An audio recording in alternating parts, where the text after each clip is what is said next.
오늘은 함께 읽으신 마태복음 9장 9절에서 17절 말씀을 중심으로 마태복음 강의 37번째 시간으로 새 포도주는 새 부대라는 제목의 말씀으로 잠시 은혜를 나누겠습니다. 여러분, 용인 에버랜드에 가면 아마존 익스프레스라는 놀이기구가 있습니다. 아마존 밀림을 이렇게 축소해 놓은 코스를 만들어 놓고 이렇게 뗏목을 타고 탐험하는 놀이기구인데요. 마지막 하이라이트는 이제 폭포처럼 높은 곳에서 이 뗏목을 타고 내려오는 겁니다. 그러면 이제 엄청난 물보라와 함께 이제 그 뗏목이 이제 멈추게 되죠. 아마 그 놀이기구 우리 그 경주에 있는 놀이공원에 가도 이제 그 놀이기구 있는 거 아마 보셨을 겁니다. 그런데 이제 이 놀이기구가 아무래도 이렇게 물살을 헤치면서 마지막에 떨어지니까 이렇게 폭포에 떨어지면서 마지막에 그 물살에 의해서 멈추잖아요. 그러면서 엄청난 이렇게 물이 튀게 됩니다. 그래서 놀이기구를 타기 전에 안내하시는 분들이 미리 옷이 젖으니까 이렇게 조심하라고 이제 비옷 같은 걸 챙겨주면서 꼭 입으라고 이제 그렇게 안내를 합니다. 그런데 그 안내원 중에 한 아가씨가 멘트를 하는데 너무 재밌게 하는 거예요. 그래서 이걸 막 랩처럼 하는데 아마 여러분 들어보셨을 겁니다. 유튜브에 이 아가씨가 멘트하는 걸 랩으로 올린 거 이제 어마어마한 조회수로 사람들이 이렇게 이제 그 유튜브를 보고 유명해지니까 TV에도 나와서 소개하는 걸 아마 많은 분들이 보셨을 겁니다. 그 안내 멘트 이렇게 하죠. 머리 젖습니다. 옷도 젖습니다. 신발 젖습니다. 양말 젖습니다. 머리, 신발, 양말 다 젖습니다. 그러면서 전조로전전전 그러던가요? 따라하지도 못하겠네요. 아마 그렇게 하는 거 아마 들어보셨을 겁니다. 여러분, 그런데 이게 참 재밌는 게 뭐냐면 이 아가씨가 너무 재밌는 그 멘트를 랩으로 막 이렇게 하는데 표정은 하나도 바뀌지 않습니다. 그래서 사람들이 이 아가씨 별명을 어떻게 불렀냐면 소울리스자 이렇게 부릅니다. 소울리스자. 이 끝에 좌라고 하는 게 본자의 줄임말인데 어떤 곳에 그 정점에 있는 사람을 무슨 좌라고 붙입니다. 그러니까 소울리스, 영혼이 없는 사람의 정점이다 이러면서 그렇게 이 아가씨의 영상을 이렇게 올린 걸 아마 보셨을 겁니다. 여러분, 왜 유명해졌냐면 표정은 하나도 바뀌지 않는데 멘트는 너무 재밌는, 이게 너무 사람들이 볼 때 재밌는 거예요. 이건 우리가 재밌게 그렇게 볼 수 있지만, 여러분, 우리가 혹시 식당 같은 데 갔는데 서비스를 받는데 영혼 없는 그런 서비스 받아보신 적 있습니까? 이렇게 식당에 들어갔는데 쳐다보지도 않고 안녕하세요 이렇게 인사를 하는 거예요. 딴 일을 하면서 눈도 안 마주치고 안녕하세요 이렇게 인사를 하면 굉장히 영혼 없는 그런 모습으로 비춰지지 않겠습니까? 그런 서비스 받을 때 기분이 별로 좋지 않죠. 오늘 아침에도 혹시 그런 서비스 받아보신 적 있는 분 계실지 모르겠습니다. 아침을 차려주는데 아무 말도 하지 않고 그냥 음식을 툭툭 던지면서, 먹든지 말든지 이렇게 할 때 그런 영혼 없는 서비스가 아니겠습니까? 남편도 아내 생일이라고 이렇게 선물을 하는데 꽃과 함께 선물을 주면서 사랑해 라고 하는데, 그런데 그 뒤에 한마디를 붙이는데 이제 됐지 이러는 거예요. 무슨 말이냐면 며칠 전에 부부 싸움을 했는데 당신이 지금껏 내 생일이라고 한번 선물을 준 적이 있냐, 사랑한다고 말을 해준 적이 있냐, 네가 내게 해준 게 뭐냐 그러면서 쏘아 붙였던 거죠. 그래서 이 남편이 이번 생일에 이제 선물을 하고 꽃까지 챙겨서 이제 주면서 사랑한다는 멘트까지 날렸는데 그 다음에 말이 이제 됐냐, 이제 이럴 때 그냥 마음이 다 무너지는 거죠. 여러분, 이런 걸 우리는 영혼 없는 그런 행동이라고 그렇게 말을 합니다. 여러분, 이런 영혼 없는 그런 걸로는 절대 사람에게 감동을 줄 수 없습니다. 그런데 여러분, 이게 그냥 사람과 사람 사이에서만 있는 일이 아닙니다. 여러분, 신을 섬기는 그런 이들 가운데서도 영혼 없는 제사, 마음이 없는 그런 예배, 이런 게 얼마든지 있을 수 있습니다. 예를 들면 여러분 아마 주위에 이런 분들 보셨을 텐데요. 이렇게 종갓집에 시집온 며느리가 친구를 만나서 하소연을 하는 거죠. 나는 1년에 12번 제사를 드린다고 하면서 막 이렇게 신세한탄을 합니다. 여러분, 그때 12번 제사를 지내는데 이 종갓집 맏며느리가 나는 제사 지낼 때마다 오늘 조상님이 오셔서 너무너무 행복하다고, 너무너무 이제 그 조상님을 만나니까 막 기대가 된다고, 여러분 그렇게 하면서 뭐 이렇게 제사 음식 준비하고 그렇게 하는 며느리 보신 적 있습니까? 없죠. 하나같이 다, 그죠? 내가 이럴 줄 알았으면 장남에게 시집 안 오는 건데, 뭐 그러면서 뭐 이렇게 막 이제 그 속상한 이야기를 하는 거죠. 그런데 정말 속상한 건 뭐냐면, 그죠? 나는 맏며느리라서 막 일찍 와서 죽으라고 고생하는데 손아래 동서는 늦게 와가지고 형님 죄송해요 그러면서 막 하는 척 하면서, 그죠? 시부모님에게는 돈으로 때웁니다. 그런데 나중에 시부모님은 그 돈으로 때우는, 그죠? 그 둘째 며느리가, 그죠? 더 막 좋다고 막 이제 그렇게 하는 모습들을 보면 이 맏며느리는 막 마음이 무너지는 거죠. 그러면서 불평하고 원망하는 그런 이야기 아마 많이 들어보셨을 겁니다.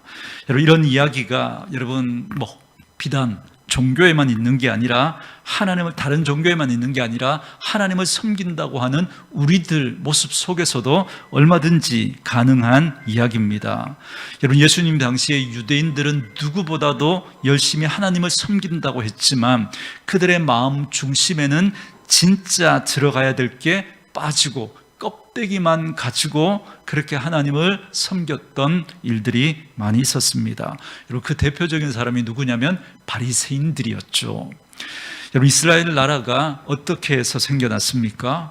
애굽에서 종살이하면서 비참하게 살아가던 그 사람들을 하나님께서 모세라고 하는 지도자를 보내서 기적적으로 그들을 구출해 내셨습니다. 그래서 10가지 재앙이 내려지는데 마지막 10번째 재앙이 장자의 죽음의 재앙 아닙니까? 그래서 애굽에서 태어난 모든 사람이나 짐승은 다 그 장자는 죽는데, 그런데 하나님께서 이스라엘 백성들에게 양의 피를 잡아서 문에 발라 놓으면 죽음의 재앙이 넘어갈 것이다 라고 해서 이스라엘 백성들은 그렇게 해서 살아남았습니다. 그래서 결국 바로가 항복하고 이스라엘 백성들을 보내줍니다. 그러나 곧 마음이 바뀐 바로가 애굽의 군대를 이끌고 이스라엘 백성들을 추격해 올 때 하나님께서 홍해를 갈라서 이스라엘 백성들을 건너가게 하시고 그 바로의 군대를 그 홍해 바다에 몰살시키지 않습니까? 그래서 어마어마한 그 대제국, 애굽이라고 하는 그 대제국의 군대를 칼 하나 쓰지 않고 그렇게 무찌르고 정말 그 애굽에서 탈출하는 그런 기적의 역사가 이스라엘 백성들의 역사인 거죠. 그리고 그렇게 해서 이제 광야에 들어가서 그 40년 동안을 그 광야를 지내면서 하나님께서 만나를 내려주시고 반석에서 물을 내시고 낮에는 구름 기둥과 밤에는 불 기둥으로 그렇게 그들을 인도해 주셔서 마침내 그 가나안 땅, 그 땅에 들어가서 그들을 하나님의 백성이 되도록 하신 그 은혜가 이스라엘 백성들에게 있습니다. 그런데 하나님은 그들을 애굽에서 구출해서 홍해를 건너고 난 다음에 시내산에서 그들과 언약을 맺으시죠. 나는 너희의 하나님이 되고 너희는 나의 백성이 될 것이다 라고 언약을 맺으시고 난 다음에, 그리고 그렇게 하나님의 백성이 된 이스라엘 백성들에게 하나님의 백성은 어떻게 살아야 하는지, 하나님의 백성의 삶의 모습은 이러해야 한다라고 하면서 10계명의 말씀을 주십니다. 이 10계명을 요약하면 딱 2가지로 요약할 수 있죠. 하나는 하나님 사랑, 또 하나는 이웃 사랑입니다. 그리고 이 10계명을 구체적으로 지키기 위해서 주신 여러 가지 율법들이 이 구약 성경에 나오지 않습니까? 그러니까 이 구약에 나오는 수많은 그 율법을 요약하면 결국은 딱 2가지로 요약이 되는 거죠. 하나님 사랑, 이웃 사랑입니다. 그렇기 때문에 이 율법의 깊은 심연을 들여다보면 거기에는 말할 수 없는 하나님의 사랑과 하나님의 은혜가 들어가 있는 것이죠.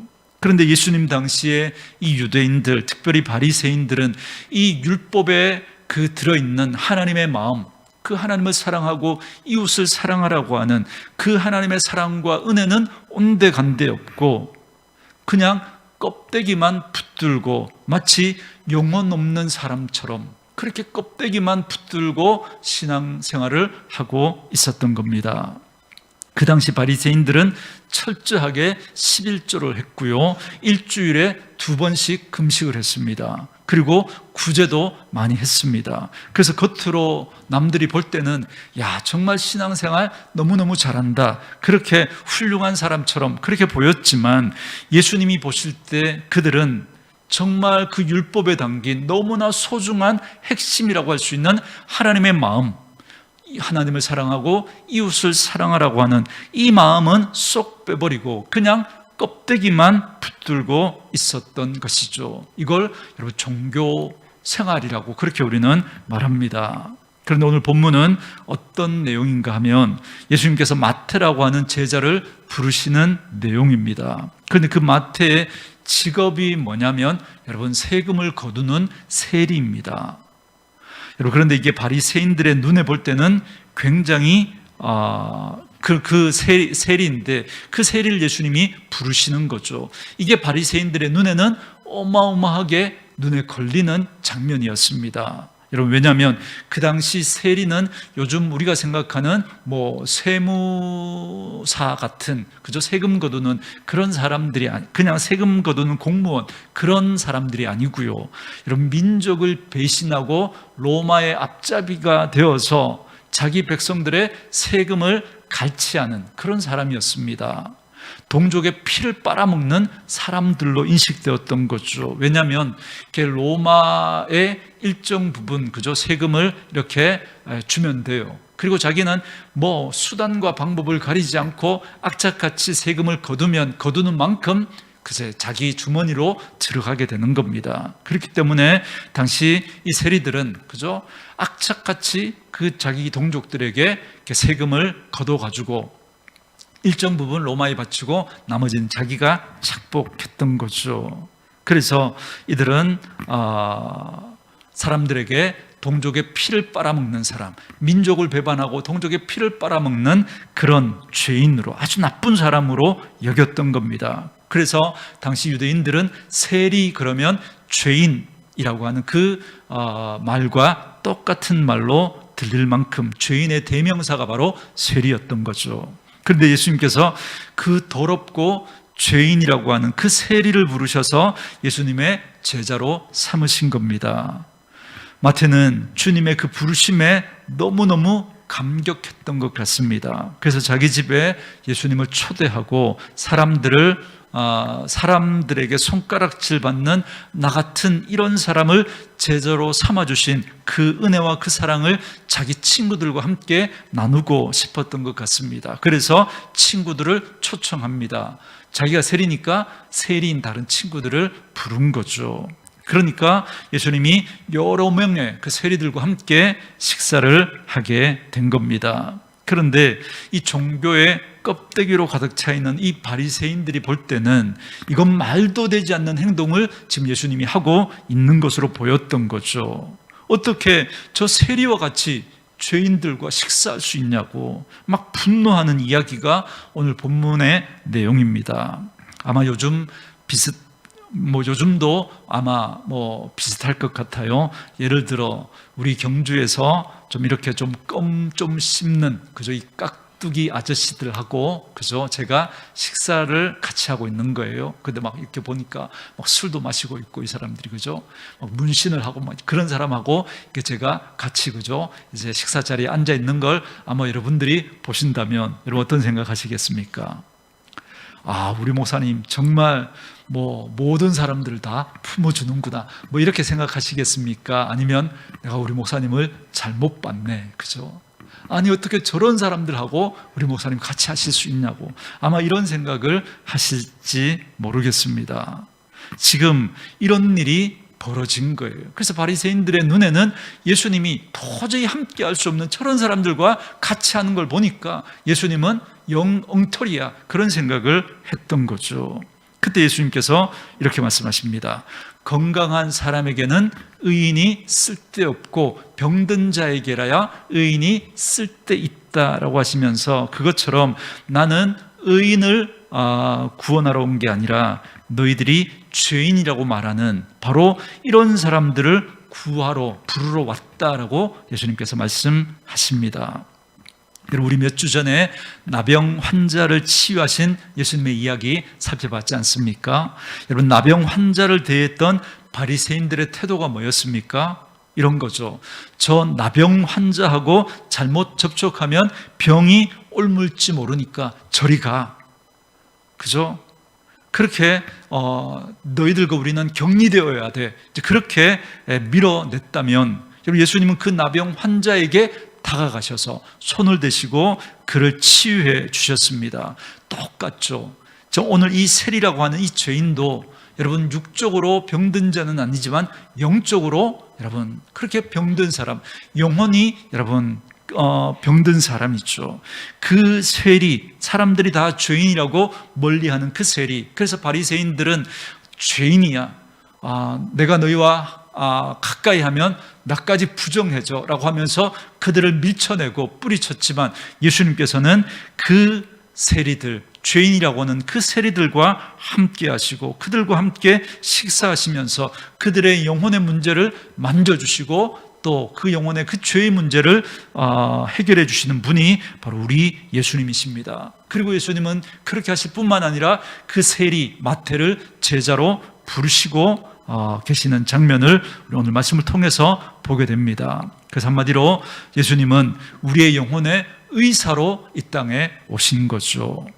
저는 오늘 이 자리에 앉아 있는 여러분들이 과거에 어떤 삶을 살았는지 저는 모릅니다. 어쩌면 우리가 알면 깜짝 놀랄 만한 그런 죄를 지으신 분도 있을지 모르겠습니다. 그 정도는 아니더라도 도덕적이고 윤리적으로 그렇게 착하게 살았다고 해도 여러분, 하나님을 믿지 않고 자기가 하나님 되어서 그렇게 살아가는 그 삶 자체가 하나님 앞에서 엄청난 죄거든요. 그래서 우리는 모두가 다 죄인인 겁니다. 그런데 주님은 그런 우리에게 다가오셔서 우리의 영혼의 이 모든 문제를 치유해 주시고 회복시켜 주시고 우리를 그의 품에 안아주시고 너는 내 것이다 말씀해 주시고 그렇게 우리를 하나님의 백성으로 삼아 주셨습니다. 그럴 뿐만 아니라 그런 우리를 당신의 제자로 불러주신 겁니다. 이게 오늘 본문의 이야기입니다.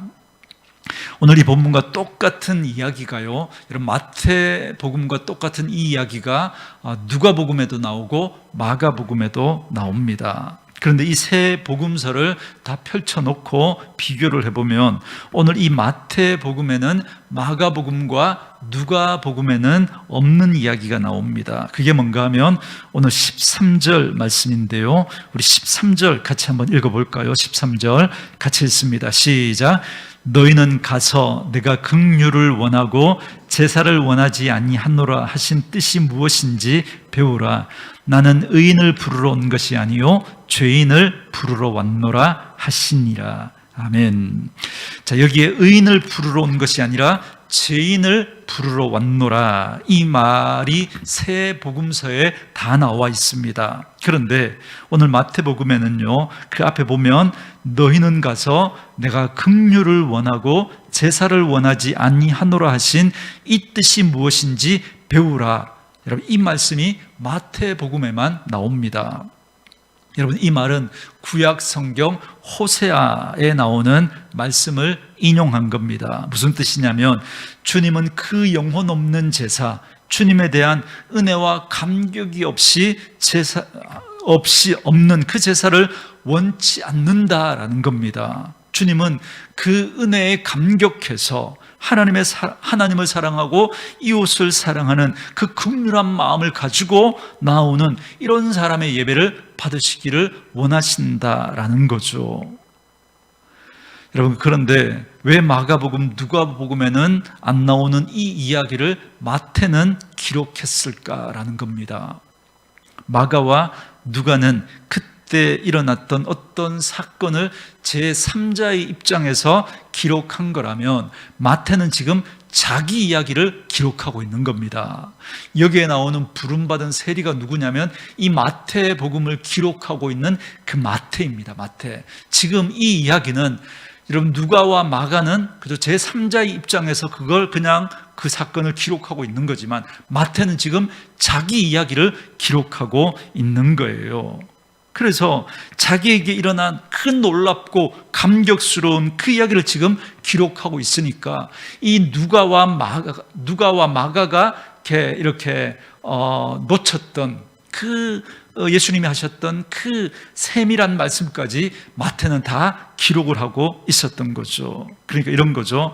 저 같은 사람에게 정말 사람들에게 인정받지 못하고 사람들에게 손가락질 받고 침뱉음을 받고 사람 취급받지 못하던 이런 나를 예수님이 찾아와 주셨습니다. 그런데 그때 주님이 이 말씀을 하셨습니다. 나는 제사를 원치 않고 긍휼을 원한다. 그 긍휼이라는 단어를 여러분 다른 말로 바꾸면 자비, 사랑, 은혜 이런 말로 번역할 수 있습니다. 그러니까 주님은 긍휼을 원한다, 내가 사랑을 원한다라고 말씀하셨을 뿐만 아니라 이런 사람 취급받지 못하는 나에게 그렇게 긍휼과 사랑과 은혜를 베풀어 주셨습니다.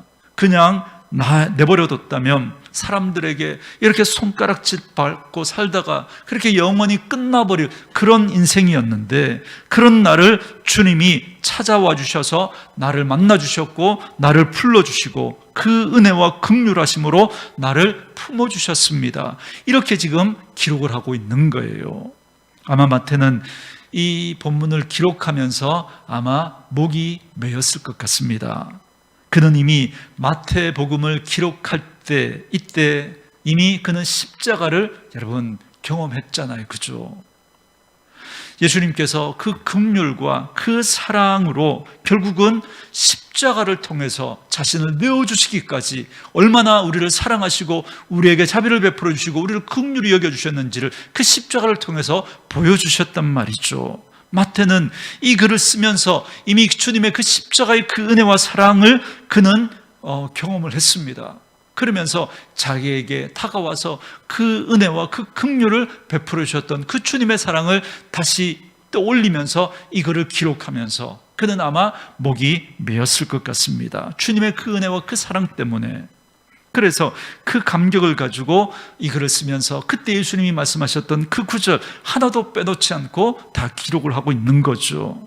그러나 마가와 누가도 그 말을 들었지만 그냥 듣고 지나쳐 버렸던 거예요. 그래서 그 구절이 기록되어 있지 않지만 그러나 마태에게 이 말씀은 너무나 잊을 수 없는 말씀이었던 거죠. 그래서 이 말씀을 기록해 놓고 있었던 겁니다. 그래서 결국 마태는 제자로 부르시는 그 주님의 말씀을 듣고 일어나 주님을 따라갔다라고 오늘 본문에 나와 있습니다. 그런데 여기 일어나 주님을 따라갔다라고 할 때 여기 일어나라고 하는 이 단어가요, 다른 본문에서는 부활이라는 뜻으로 쓰이는 단어입니다. 일어났다. 이제 이 단어가 다른 데서는 부활했다. 그런 단어로 쓰이기도 했습니다. 그러니까 이런 거죠. 그는 주님을 만나기 전에 거의 죽은 사람처럼 지냈던 거예요. 사람들에게 손가락질을 받더라도 악착같이 그렇게 사람들의 돈을 그렇게 뺏어서 그저 그 세금을 거둔다는 그 미명하에 그저 그 사람들의 돈을 그저 착취해가지고 어떻게든 내가 부자가 돼서 내가 한번 잘 살아보겠다고 그렇게 돈에 미친 사람처럼 살았던 거예요. 그런데 이제 예수님의 그 은혜와 사랑을 깨닫고 지난날 자신의 삶을 돌아보니까 그 삶은 마치 뭐와 같았던 거예요? 죽은 사람과 같았던 거예요. 죽은 사람과. 그런 내가 이제 그 주님을 만나고 그 주님을 따라가게 되었는데 그건 마치 죽은 사람이 부활한 것처럼 나는 그 자리에서 이제 내 삶을 뒤로 하고 과거의 그 내 삶을 뒤로 하고 이제 그 주님을 따라갔다라는 겁니다. 그래서 즉시 순종했던 거죠. 우리가 앞에 마태복음 8장에서 살펴봤던 것처럼 산상수훈의 말씀을 하고 예수님께서 산에서 내려왔을 때 그때 많은 사람들이 예수님을 찾아와서 그죠? 자기도 예수님 따르겠다라고 했던 거 우리 살펴보지 않았습니까? 주님 어디로 갔든지 따라가겠습니다 라고 했던 그죠? 서기관이 있었죠. 서기관. 그 예수님을 따라가겠다고 했지만 그때 예수님이 뭐라고 말씀하십니까? 인자는 머리 둘 곳이 없다라고 말씀하실 때 그 서기관이 결국은 주님을 따르러 왔다가 그냥 돌아갔습니다. 그러고 난 다음에 또 예수님과 좀 더 가까이에 있었던 사람이 이렇게 이야기했죠. 아버지 장례를 치른 다음에 그래서 유산을 다 물려받고 난 다음에 그때 돌아와서 예수님 따르겠습니다. 이렇게 이야기했죠. 그때 주님이 뭐라고 말씀하십니까? 그거 포기하고 너는 지금 나를 따르라 라고 하니까 그분도 안 따르고 집으로 갔습니다. 그런데 마태는 주님이 부르실 때 모든 걸 다 내려놓고 주님을 따라갔다라는 겁니다. 그래서 사실 오늘 본문은 마태의 신앙 고백이고 간증이다라고 말할 수 있습니다. 사실 마태라고 하는 이 제자를 주님이 불렀을 때 어찌 보면 이건 예수님의 입장에서는 굉장한 리스크를 감수해야 하는 일이었는지 모릅니다. 여러분, 세리 그러면 죄인의 대명사였거든요. 그래서 예수님께서 그 세리를 제자로 부르고 그 세리를 데리고 다니면 여러분 사람들이 그 예수님을 보고 뭐라 그랬겠습니까? 아이고 마태 저 세리를 제자로 데리고 다니는 거 보니까 저 사람 더 이상 볼 것도 없네, 영 엉터리네, 사이비네, 가짜네, 이렇게 말하는 사람들이 있었을 거거든요. 그런데 주님은 그런 비난을 감수하고 그런 비난을 걱정하지 않고 그를 제자로 부르시고 그를 데리고 다니신 겁니다. 여러분, 지난주 본문은요, 예수님께서 죄를 사하는 권세가 있다라는 걸 보여주시는 말씀이었죠. 다시 말해서 예수님은 여러분이 생각하는 것보다 훨씬 높은 곳에 계신 분이다라는 겁니다. 죄를 사하는 권세가 있는 분이다. 그걸 알려주시는 본문이었다면 오늘 본문은 어떤 본문이냐면 예수님은 우리가 생각하는 것보다 훨씬 낮은 자리에 내려오신 분이다라는 걸 알려주시는 본문입니다. 저는 그 사랑의 높이와 그 깊이가 여러분에게 전달될 수 있기를 주의 이름으로 축원합니다. 그래서 오늘 본문은 우리에게 이런 걸 말해줍니다. 주님이 구원하지 못할 사람은 아무도 없다. 그가 아무리 사람들에게 손가락질 받는 죄인이라고 해도 주님 앞에 나오면 그는 변화되어 새 사람이 될 수 있고 주님의 제자가 될 수 있다라고 하는 걸 말씀해 주고 있는 내용이 바로 오늘 본문의 말씀입니다. 결국 주님은 그 지긋지긋한 종교의 멍에를 끊어주고 마태를 제자로 불러주셨던 겁니다. 종교적인 틀에서는, 그래서 바리새인의 눈에는 이 마태와 같은 세리는 절대 제자가 될 수 없습니다. 아니, 하나님을 믿을 수가 없습니다. 하나님의 백성이 될 수 없는 사람입니다. 그런데 예수님은 그 종교의 멍에를 끊으시고 마태를 제자로 불러주셨던 겁니다. 그런데 주님의 이런 태도와는 정반대의 태도를 보였던 사람들이 오늘 본문에 소개되고 있습니다. 그 사람이 바로 바리새인들이었습니다. 이 사람들은 종교라고 하는 굴레를 가지고 사람들을 올가맸습니다. 너희들은 죄인이야, 너희들은 율법을 안 지켰어, 너희들은 문제가 많아, 이렇게 종교적으로 올가매고 그들을 아주 죄인 취급하고 밀어내버렸습니다. 그런데 주님이 하시는 일은 뭔가 하면요, 그들의 멍에를 풀어주시는 거죠. 굴레를 끊어주신 게 우리 주님께서 하신 일입니다. 그런데 오늘 본문에 보면 이 바리새인들 뿐만 아니라 요한의 제자들도 이 바리새인들과 비슷한 생각을 하고 있었던 것 같습니다. 그래서 여러분 14절 한번 보실래요? 14절 우리 같이 한번 읽어볼까요? 14절 읽습니다. 시작. 그때 요한의 제자들이 예수께 나와 이르되 우리와 바리새인들은 금식하는데 어찌하여 당신의 제자들은 금식하지 아니하나이까? 아멘. 우리는 금식하는데 왜 당신들은 금식하지 않습니까? 이렇게 물어봅니다. 그때 예수님이 설명해 주시죠. 좀 알기 쉽게 풀어서 말씀드리면 이런 겁니다. 금식이라고 하는 건 너무너무 힘들고 슬픈 일을 당했을 때 정말 눈물을 흘리면서 하나님 앞에서 기도할 때 하는 게 금식인데, 결혼식장에 가서 금식하는 사람 봤냐? 결혼식장에 가서 기뻐하는 게 맞고 차라리 장례식장에 가서 울고 금식하는 게 맞지 않냐? 예수님께서 이렇게 말씀하신 겁니다. 그러니까 무슨 얘기인가 하면, 당신들은 금식의 참된 의미를 생각하지 않고 금식했냐 안 했냐 이걸 가지고 했으면 훌륭하고 안 했으면 나쁘고 이렇게만 이야기하는데, 그건 잘못된 거다. 진짜 영혼 없는 금식을 하고 있는 거다. 이렇게 주님께서 이야기를 하고 있는 거죠. 그러니까 진짜 금식의 의미를 알고 해야 되는데, 그들은 그 금식에 담긴 하나님의 마음, 그건 아랑곳하지 않고 그건 없이 그냥 금식했냐 안 했냐 이걸 가지고 사람들을 평가하고 판단했던 거죠. 이렇게 당시 많은 사람들은 그저 이런 종교적인 굴레를 가지고 다른 사람들을 막 굴레를 씌워가지고 막 힘들게 하고, 거기에 자기도 막 굴레에 씌여가지고 막 힘들게 종교 생활을 하고 있었던 겁니다. 어떻게 보면 가장 비참하게 종교 생활을 하고 있는 사람들의 모습이 바로 이런 모습이라고 할 수 있겠습니다. 여러분, 가만히 생각해 보면 우리가 살아가면서 우리에게 지워지는 굴레가 참 많이 있는 것 같습니다. 인습, 전통 이런 것들도 사람들에게 굴레가 될 수 있지만, 여러분, 그 중에 제일 무서운 게 종교적인 굴레입니다. 왜냐하면 종교의 굴레 뒤에는 뭐가 있냐면 신이 있기 때문에 그래요. 그래서 내가 만약 이걸 안 하면 신이 화가 나서, 신이 노하셔서 나를 막 벌 주고, 그러면 어떻게 하냐, 이런 두려움이 있는 거죠. 그래서 아주 못된 사람들은요, 사람들에게 이런 종교적인 굴레를 씌우고 그걸로 사람들을 막 협박하고 겁을 주면서 그렇게 사람들에게 그저 자기가 원하는 것들을 막 이렇게 갈취하는 그런 나쁜 그런 사람들이 있습니다. 이게 종교적인 굴레죠. 사람들에게 이거 타면 복을 받고, 이거 하지 않으면 막 복을 받지 못하고 저주를 받고 막 이렇게 하면서 그런 종교의 굴레를 막 뒤집어 씌워가지고 그렇게 신앙생활하는 그런 분들이 많이 있습니다. 그런데 예수님은 이 땅에 오셔서 우리가 묶여있는 이 종교의 굴레를 끊어주시고 우리에게 참된 자유를 주시려고 오셨다는 겁니다. 그래서 진리를 알지니 진리가 너희를 자유케 하리라.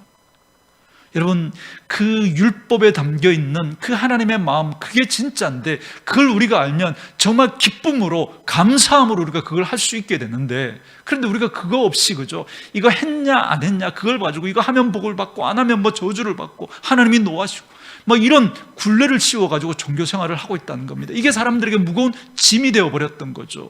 그래서 많은 사람들이 그 종교의 굴레에 쓰여서 마치 수고하고 무거운 짐진 자처럼 그렇게 신앙생활하고 있었던 겁니다. 그러나 진짜 진리를 알면, 진짜 하나님의 마음을 알면 억지로 마지못해서 저주를 받을까 봐 그렇게 하는 게 아니라, 주님의 그 은혜와 그 사랑을 내가 깨닫게 되니까 이제는 그 마음으로 하는 게 아니라 기쁨으로 순종하게 되는, 이게 진짜 자유라는 거죠. 내 마음대로 해도 된다, 그 자유가 아니라 이제는 그저 억지로가 아니라 내가 기쁨으로 정말 하고 싶어서 그 일을 하는 진짜 순종이 이루어지는 거예요. 그게 여러분 진리, 자유인 거죠. 진짜 저는 저와 여러분에게 이 은혜가 있기를 원합니다. 마지못해서 억지로 하는 사랑이 아니라, 하는 그런 순종이 아니라, 그런 믿음 생활이 아니라, 하나님이 우리에게 베풀으신 그 은혜와 그 사랑이 너무 커서 그 하나님의 그 마음을 우리가 깨달으니까, 그 진리를 알게 되니까 감사함으로 기쁨으로 자원해서 그 일을 하게 되는 것, 그게 여러분 진리가 우리를 자유케 하는 것입니다. 그 은혜가 있어야 합니다. 그래서 우리의 모든 종교의 행위는 여러분 예수 그리스도의 사랑이 바탕이 되어야 합니다. 여러분, 사도 바울이 다른 사도들보다 더 많은 수고를 그렇게 할 수 있었던 건 여러분 그가 그리스도의 사랑이 자기를 강권하시기 때문에, 나를 사랑하시는 주님의 그 사랑이 너무너무 크니까 사도 바울이 그렇게 남들이 하지 않는 그런 일들을 할 수 있었던 거예요. 왜요? 내게 베풀으신 하나님의 은혜가 너무 크고 그 사랑이 너무 크니까, 그 은혜를 깨닫고 나니까 다른 모든 사도들보다 더 수고해도 그게 수고로움이 아니라 기쁨으로, 감사함으로 그를 감당할 수 있게 되었던 거죠. 저는 그래서 믿음 생활하는 저와 여러분들의 삶이 그렇게 되어질 수 있기를 주의 이름으로 축원합니다. 사랑으로, 그 사랑이 깨달아져서 정말 주님 앞에 그렇게 할 수밖에 없는 그런 저와 여러분들의 모습이 될 수 있기를 원합니다.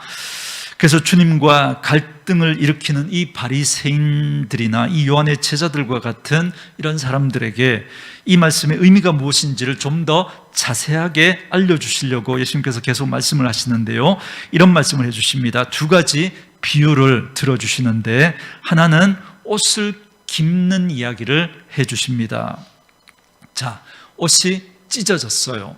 이걸 이제 키워야 되는데, 그러면 보통 새로운 천을 거기에다가 덧대 가지고 이렇게 표시를 안 나게 잘 키워야 됩니다. 그런데 이렇게 말씀하시는 거죠. 지금 이렇게 찢어진 옷은 낡은 옷이에요. 낡은 옷.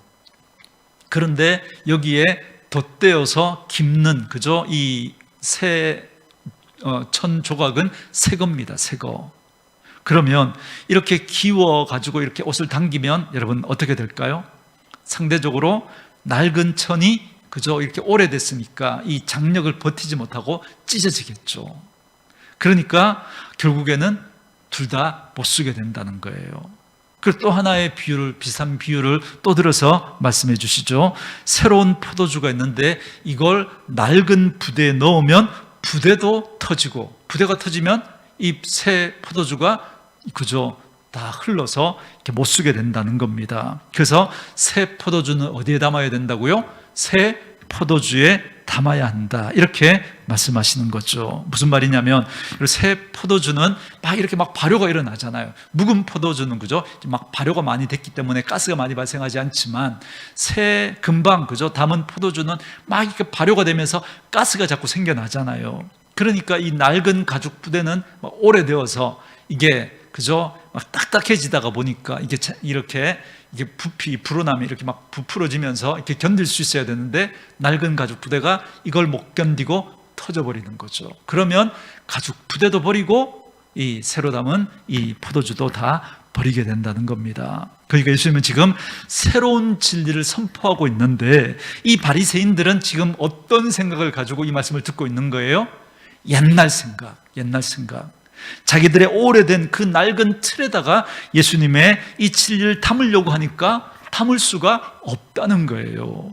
그래서 예수님의 새로운 진리를 담으려면 이것을 담는 이 그릇 자체가, 이 부대 자체가 새 부대가 되어야 한다라고 지금 말씀하고 있는 겁니다.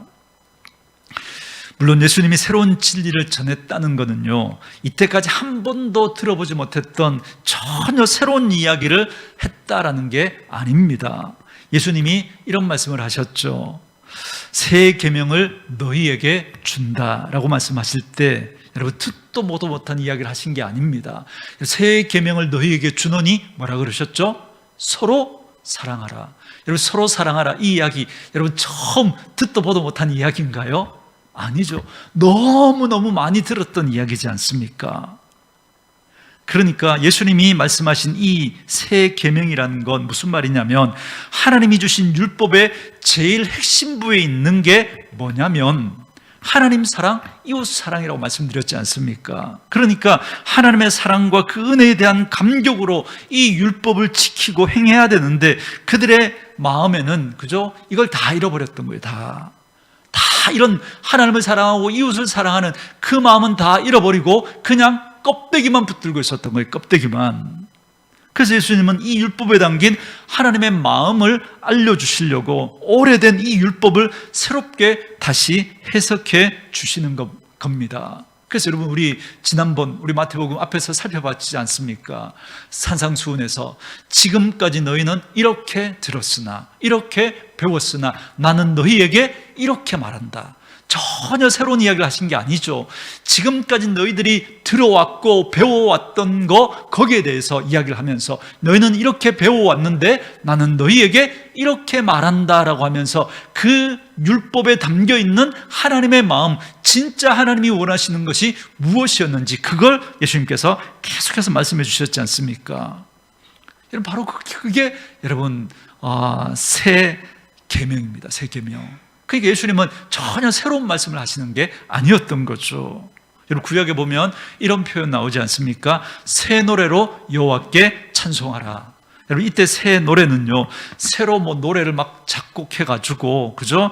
그 새로운 찬양으로 하나님을 찬양해라. 여러분, 이 말이 아니라 이전에 알던 노래가 내가 은혜를 경험하고 나니까 그 노래가 전혀 새로운 노래로 내게 다가오는 거죠. 여러분, 그런 적 없습니까?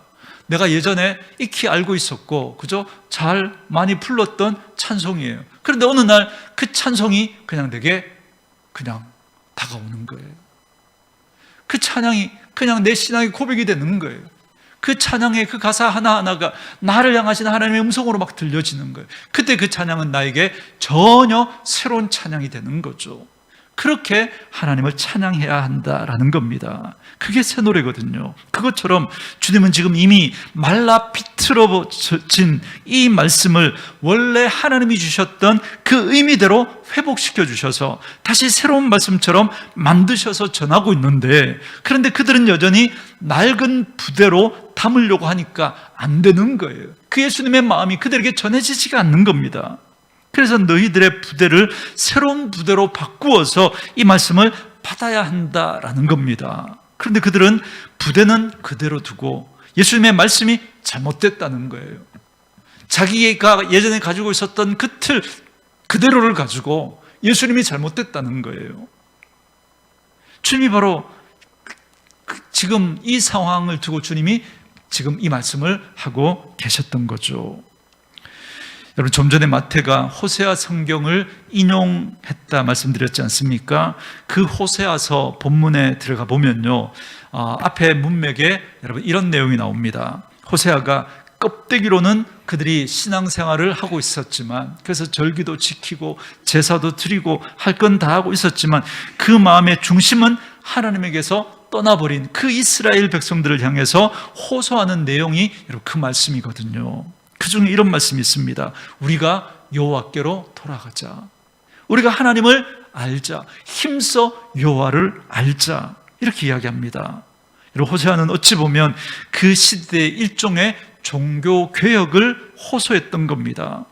호세아의 그 이야기를 주님이 다시 가지고 오셔서 메말라버리고 껍데기만 남은 그들에게 새롭게 회복의 말씀을 주고 계신 것이 바로 오늘 본문의 내용이거든요. 그런데 예수님께서 이렇게 말씀을 전해주신 그저 이후에 꼭 1500년이 지난 1515년 10월 31일에 저 독일의 시골 변방에서 이렇게 사역하고 있었던 마틴 루터라고 하는 한 수도사가 자기가 일하던 비텐베르그 그 성당 정문에다가 95개 조항의 그 대자보를 붙였습니다. 그 대자보에는 껍데기만 남아있는 가톨릭에 대한 문제점을 지적하면서 이걸 고쳐야 됩니다라고 하면서 95개 조항이 적혀져 있었습니다. 저 시골 마을 작은 성당에 붙어있는 그 대자보가 무슨 의미가 있었겠습니까?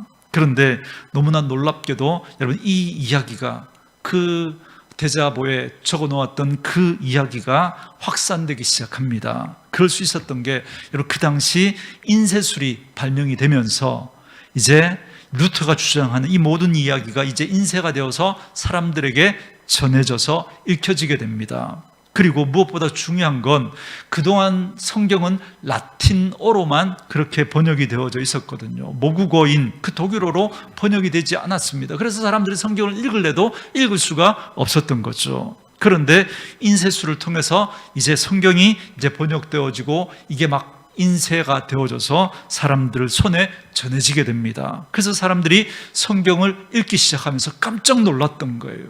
그동안 그저 변방에 이름 없는 한 무명의 그 수도사가 한 이야기가 이렇게 보니까 성경에 있는 이야기인 거예요.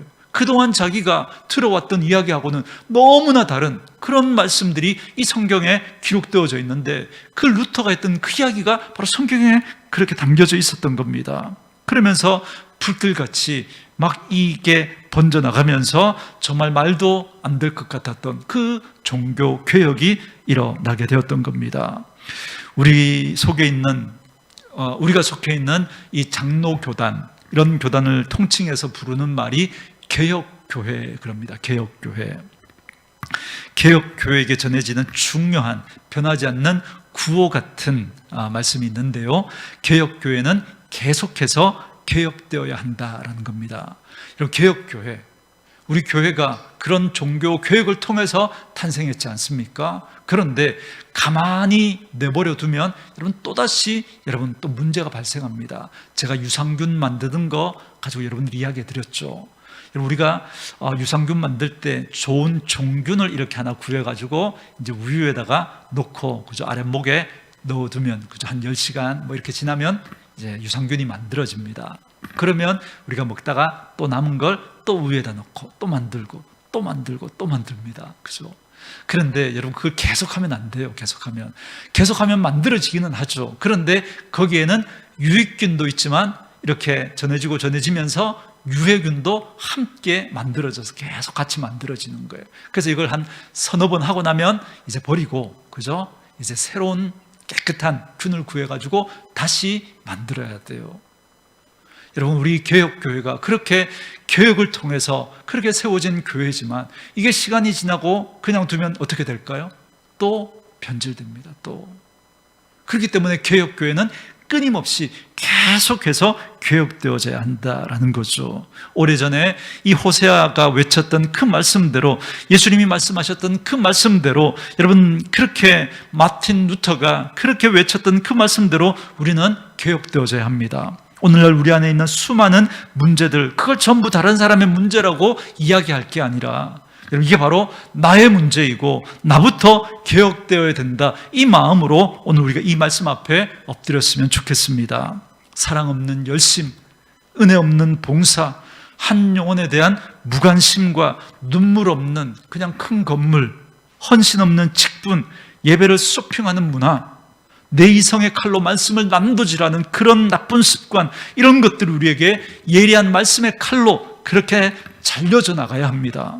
그래서 신앙의 본질을 회복하고 껍데기만 가득 차 있는 그런 우리의 모습들이 있다면, 여러분, 정말 우리가 다시 하나님 앞에 엎드려서 하나님의 그 은혜와 그 사랑과 그 베푸신 그 놀라운 하나님의 그 자비하심 가운데 우리가 그 앞에 거꾸러지고 다시 주님을 사랑하고 다시 주님의 그 사랑으로 다른 이들을 사랑하는 그 마음으로 우리가 하나님 앞에서 주신 사명을 감당하고 직분을 감당하고 하나님의 몸된 교회를 섬겨 나아갈 수 있어야 합니다. 이런 몸부림들이 우리 안에서 이런 노력들이 끊임없이 일어나지 않으면 우리 역시 바리새인들과 같은 그런 모습으로 전락해버릴 수 있는 거죠. 그냥 껍데기만 남은 채, 그냥 내가 다른 사람들보다 더 많이 예배하니까, 더 많이 기도하니까, 성경을 더 많이 하니까 나는 믿음 생활 잘한다고 착각하고 다른 사람들을 함부로 비난하고 손가락질하는 그런 우리들이 될 수 있는 거죠.